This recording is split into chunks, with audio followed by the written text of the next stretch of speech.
let's jump to the story about censorship. We have this from Timcast.com. Patreon bans users for content on other platforms without warning. Yep.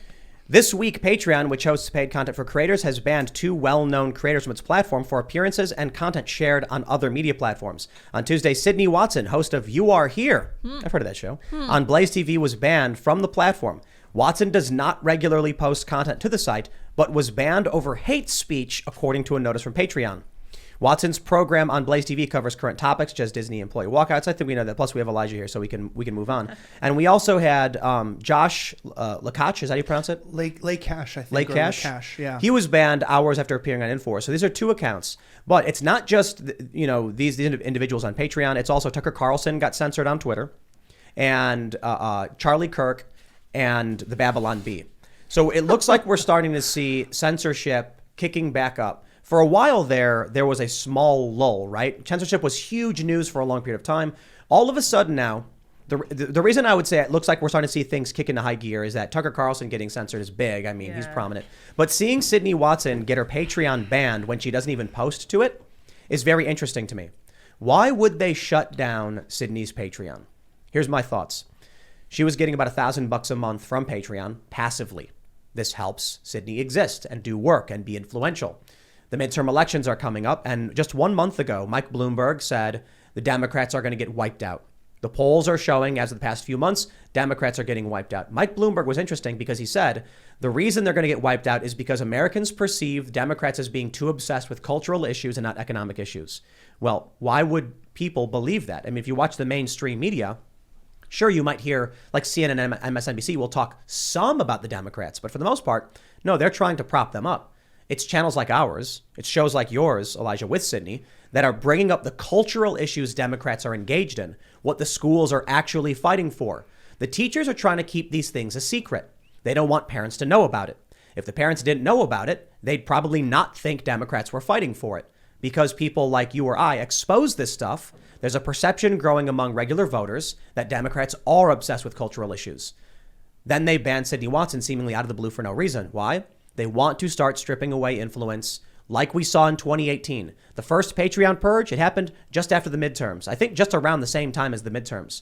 We saw Carl Benjamin get booted, and then all of a sudden a bunch of people staged a mass exodus. I think it may have been before the midterms, actually. It's no surprise that right before Democrats start losing, their allies in big tech and media start coming after prominent influencers who are making Democrats look bad. Yeah, first of all, on the Sydney issue, we have to focus on this. I'll comment on Josh in a second. But number one, that Sydney didn't use the platform or post anything anymore is clear evidence that she didn't do anything wrong on the platform. We know that Patreon does ban for activity outside the platform. In fact, I ended up doing a meeting and pretending to be take one of their user meetings with their engineer team and pretended like I cared, and I recorded this. I don't know if I should say that, but ended up recording the audio and kept asking them questions of whether or not that they were. I've never published it, so I guess it's not illegal, hopefully. But I also was like, I was talking to them, and I genuinely, this is years ago, like what, 2018 or about? I think 2018. I was like, hey, I just want to know if you guys are for free speech. And every time I'd ask them a question, they would just kind of like dodge it, and nothing came of it. Matt Christensen got on a call, recorded it years ago. Do you remember this in 2018 when Matt Christensen like recorded his phone call, whatever? Jack Conte. Yeah. So he literally got on there, and when he was asked about it, whether it's if they care about free speech, they were just like, I don't know.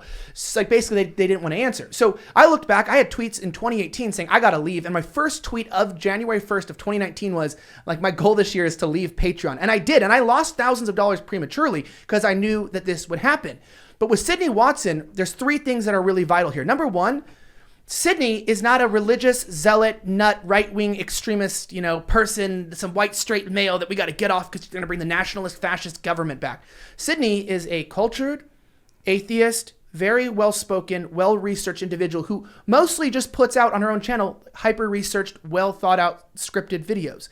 She has no history of making extremist statements. She's never been a part of an extremist group. The closest thing she's ever done to extremism was run a men's right conference in Australia, another country, for their rights and to fight for them, which was controversial in Australia, which everything's controversial there. But more importantly, the ironic part is we run a show together now. And the whole reason why we run a show together, she's the sane one who actually brings some logic and some straightforwardness and helps keep me back in reality where she lives while I'm out in space. So it's like Sydney's reputation is actually for being calculated, for thinking things through. And she's known for, if she doesn't know stuff, will say, I actually haven't researched that. I don't know that. So you're taking just a normal girl who's literally from Australia, who doesn't have a history of anything, gets deleted. You know it's targeting for a specific reason. And I'm wondering, though, with this, as they deleted her, I'm wondering if they're just testing who else they can delete. Because if they can get somebody who doesn't post but is still making money, I feel like it gives them the green light to go, well, let's go after other people, too. There's no evidence. Nothing happens. I mean, it was 3.5 years ago. You know, we saw these conversations. I will say for Sydney, I reached out to her. She said it was I asked her if it was like a background thing for her, meaning she has it, it's available to people, but she doesn't actively post there. So it exists. But it's not like she was using the platform and ran afoul of their rules. So as for Josh, I really have to question why he was on Patreon. Josh Lakash. Are you familiar with Wrong Opinion podcast? I'm not familiar, but I would like to comment on Sydney very quickly before you move on to Josh. I would just say that this is the soft introduction to people getting banned from banks, which we're already seeing here in America. Look at what just happened in Canada. Sorry, go ahead. Well, no. The point I was bringing up with Josh is that all of this happened almost 4 years ago. I think it's fair to say 3.5 years ago, because it was 3 years and 5 months. Yeah. So for Sydney to get banned, she got banned for what Carl Benjamin got banned for, the exact same thing, off-platform behavior. I see. So again, I'll say this. Like, what did she do? Do you have any clue? She existed. Well, for Sydney, she wasn't using Patreon as like her core income. And so, I don't really care. If you have a Patreon right now and you're like, oh, I don't really care about it, I don't even think twice. If it's gone, it's gone. It's here. It's whatever. There's money. I'm like, okay, I get it. But the reason I brought up Josh is that he put his career on a platform where over 3 years ago, Lauren Southern was nuked overnight without warning. And then Carl Benjamin, the CEO, said, we'll never do this again. We will issue warnings to people, let them know, because we don't want to take their income. And then someone dug up a live stream where Carl Benjamin was making a point about, he was arguing with people who he says were alt-right. And so he used a racist term to describe them. And his point was, you are exactly the way you describe these people. For that, Patreon banned his account without warning for off-platform behavior. And then reported that, he said a racial slur and got banned. 3 years later, Josh is still using the platform. I mean, I'm like, at a certain point, there is, I think it's wrong. They shouldn't have banned him. But it's also like, bro, if like Antifa puts up a big flyer saying we're having an Antifa party and we're going to beat up Elijah Schaffer, and then Elijah Schaffer's like, I'm going to go to that. That was my job for like 18 months. No, but I mean like specifically saying like, True. Like good career choice. Like this bill, like it's one thing to be in a public space that everyone's allowed to access, but Patreon is a private company. That I do understand. And the moment they took action against Lauren and Carl, I was like, I'm out. Red flag, yeah. After Lauren, I actually talked to the CEO. And he was like, dude, we're trying. You got to understand. I argued with him. And I'm pretty sure he didn't even know what he was talking about when it came to Lauren Southern when I talked to him. When it happened with Carl Benjamin, I was like, this dude lied to us. So they invited us into their business. Let's say it was a sandwich shop that had a big sign saying Elijah Schaffer will get punched in the face. So it's like, would you go in there? They're coming after you. Depends if it's a Monday. Or maybe. Like they're going to spit in your food. They're not going to service you. I get what you're saying. Like there are so many opportunities I think you've seen too where like genuinely, and I want to hear Sav's opinion on this. Someone who is just fresh off the delete train is where I totally understand this. I have a hard time commenting since I run primarily my career on YouTube. And I know YouTube hates me, and I know that I could lose my channels any second. And I know we're all kind of playing that game. I would say I think Josh just probably bet on the fact that, and I don't mean this disrespectfully to him, that it's more of a niche, smaller podcast. He's not Lauren Southern. He's not going on some ship cruise and wearing it's okay to be white t-shirts into Australia and whatnot. He's not doing these things. He's not getting the national press. He's got a niche podcast. And I love Lauren Southern so much. But I meant like he's got this way where you think, well, I'm probably beyond scrutiny. Like even Sydney or whatever is raising in her profile. She's been very successful recently and throughout her career. I think she'll eventually be at 1 million subs pretty soon. And so she could be a target, but not me. And so that's what we're kind of seeing like with Sav, where it's like, and I'm not meaning this to disrespect to you either, where Sav's learned this the hard way is like, it doesn't matter how big you are. It matters what you're doing. It really does. It's inverted actually. The bigger you are, the harder it is to ban you because it makes too big of a splash. Yeah. That's why when it came to Learn to Code, Twitter mostly banned smaller accounts. So when the Learn to Code thing was happening and they were banning people, it was mostly people with a few hundred followers who were just engaging and sharing and talking. I tweeted Learn to Code several times. Nothing ever happened to me. My account was just too big. It would have been too big of an issue. And they said, oh no. So they can get rid of as many of these conservatives as possible saying Learn to Code, and none of them are big enough to actually make a splash. That's what they're going for. So banning Josh is actually entirely predictable. If you were a small creator, like if you're a new channel with maybe only 100 to several thousand followers, and you go on YouTube, you'll be banned in 2 seconds. If you go on Patreon, you'll be banned in 2 seconds. This is why I say if you're just starting out now, Rumble is the place to be. Absolutely Rumble. Or Minds. But Rumble is going to be growing. Plus, there's Locals integration with Rumble. I've got my issues with Locals, but they're still substantially better than Patreon. I can't imagine. Like, there's no reason you couldn't just go to Locals. You know, you build your business on the platform of someone who expressly says, like, we're going to destroy you and we want to. And then you're shocked when they do. Well, and that's the thing, too, that we all should have learned from Alex Jones being banned, right? It was Alex Jones. He was crazy. He was a conspiracy theorist. Everyone was like, yeah, he deserves to be banned. No one else is going to get banned. And then as the years have progressed, we've seen more and more people get banned. And like you just talked about, Tim, if you're an independent journalist who's just getting into the game, you are not going to make it if you're willing to tell the truth. You're not going to make it if you're actually trying to go out on the street and go get those interviews and go viral. It's very difficult. I mean, Rumble, sure. It's growing. It's a new platform. But I mean, think about the fact that you, Candace Owens, Elijah Schaffer, Steven Crowder, a lot of these big names, you guys got really popular back in the day when YouTube was still the wild, wild west, when you could still say whatever you wanted on Twitter. Now it's really difficult to break into the space unless you're on an alternative platform like Truth Social or Locals, Rumble, all that stuff. I agree and I disagree. I got big well after the censorship was taking effect. I mean, my main growth was in 2019. So that's when it hit too. The major news shift on YouTube. It was 2018 in May when YouTube nuked my channels everyone's channels got nuked across the board. And it was only last year the censorship got removed on Google for Timcast. So we actually were hindered for a long time. I think the issue was that, for one, I'm a workaholic. I was producing, I think 4 hours of content every day, more than any other talk radio host or podcaster, and weekends with no days off. That helped me kind of push through this barrier they were setting up. Mm-hmm. And then last year, I mentioned on this show that you couldn't even Google search Timcast, the channels, or any of our videos. If you took the title of one of our segments and put it in Google, Facebook would come up. You could even try and search for YouTube. And then immediately after that, the next day, the filters were removed. So we actually went through all of that. We had the Alternative Influencer Network study that was published by all these major outlets that tried claiming I was the center, no joke, of like this vast network of the alt-right or something. Craziest thing ever. Claimed that I had done segments with people I'd never met before. Claimed that Chris Reagan had coordinated with Richard Spencer. Like the levels of lies and smears. Chris Reagan? Who? Chris Reagan. Oh, I don't know who that is. You know the song Punch a Nazi? No, I don't. Haven't heard that. I just hear that yelled at me before I end up getting a black eye. It's a satirical song based on Paparazzi by Lady Gaga, where he mocks the left for thinking everyone's a Nazi. He did delete, he unlisted the video because I guess the left told him it was bad and he like apologized or something for it and removed it, which I think is ridiculous and silly because it was a great point he was making. But the point being, the true era of free speech on YouTube was 2006. After Google bought them in 2006, it was about 4 months, and then they made their first ban, and it was Warren 25. Go back and watch Warren 25 videos if you can find any of them. He had to change his name, Warren 25 Smash. He came back, then they banned that. He would swear profanities at George Bush to end the war. Just this Canadian dude. Oh, so lit. And he gave me inspiration to speak my mind.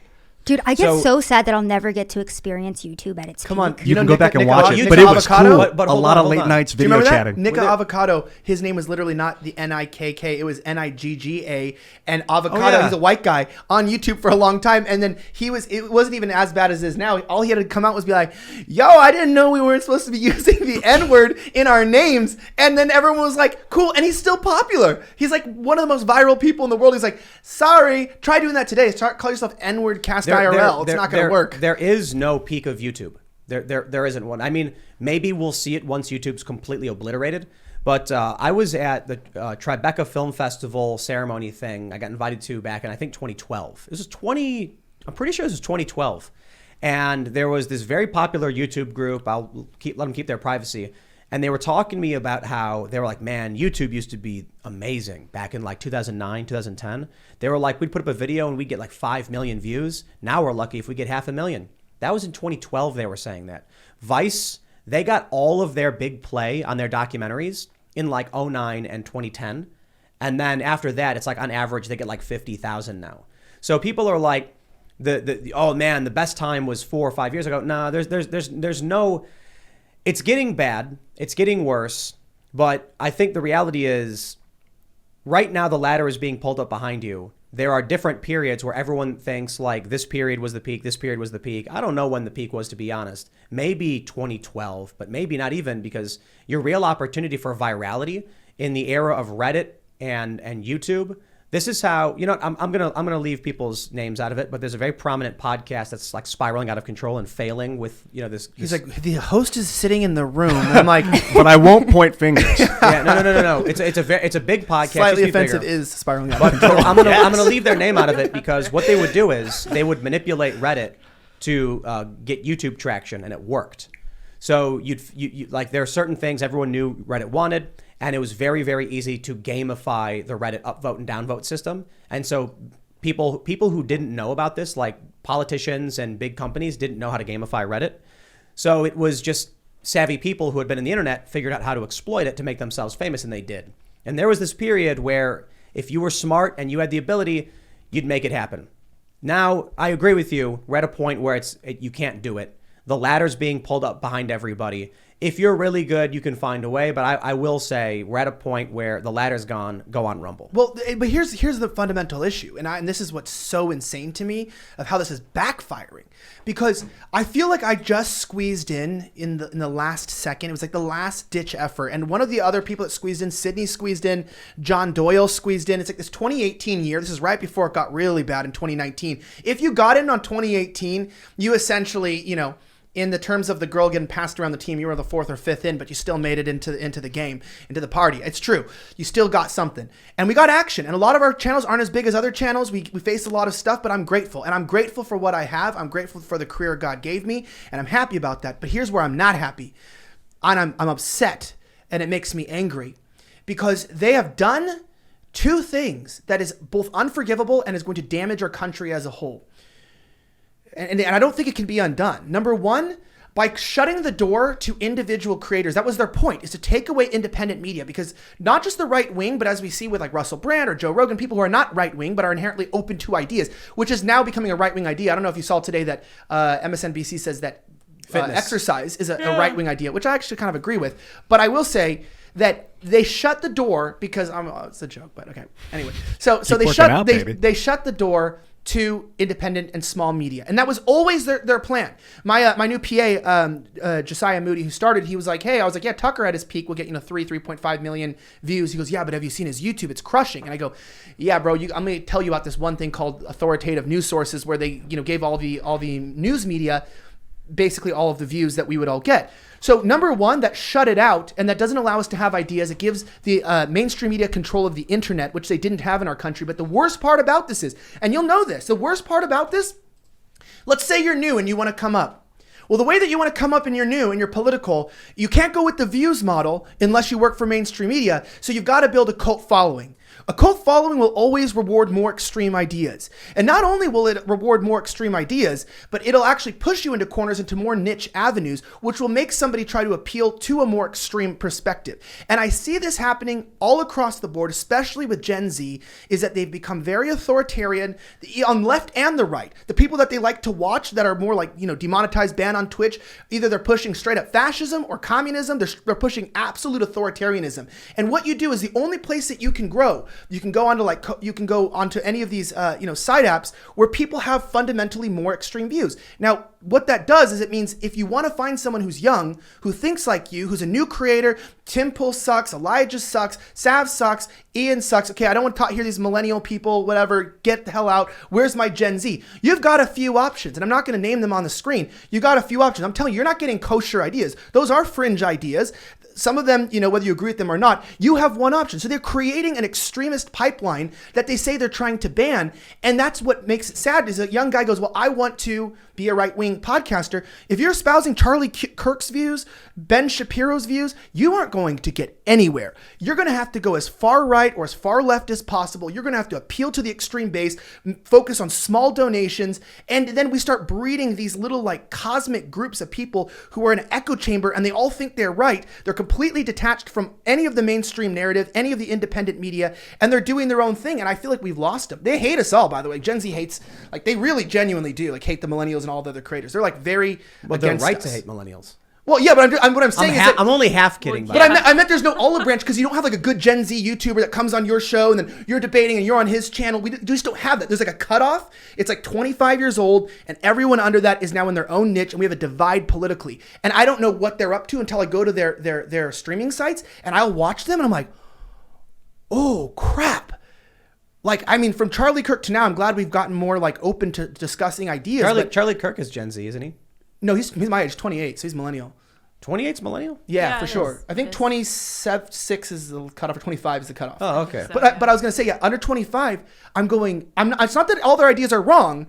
I'm just going, oh, we went here that quickly. It's been 4 years and we're now talking about the authoritarian takeover of the country and getting rid of the Constitution, installing a king. And like, I'm just in a mono, religious state. I'm going, how did we jump in 5 years from, hey, let's talk about H-1B visas and talk about, immigration moratoriums to a Catholic Christendom? It's not that these people are I'm not scared of them or anything. I'm just going, oh crap, that was a fast acceleration. Thanks for checking out this segment from the Timcast IRL podcast. But if you want to check out the full show live, tune in Monday through Friday at 8 p.m. And if you want more special access content, head over to timcast.com and become a member. Your membership helps sustain this company, keep our journalists employed, makes this show happen, and you will get access to exclusive members-only segments of the Timcast IRL podcast, and there's a massive library to check out. So again, go to timcast.com or tune in Monday through Friday at 8 p.m., and we'll see you all there.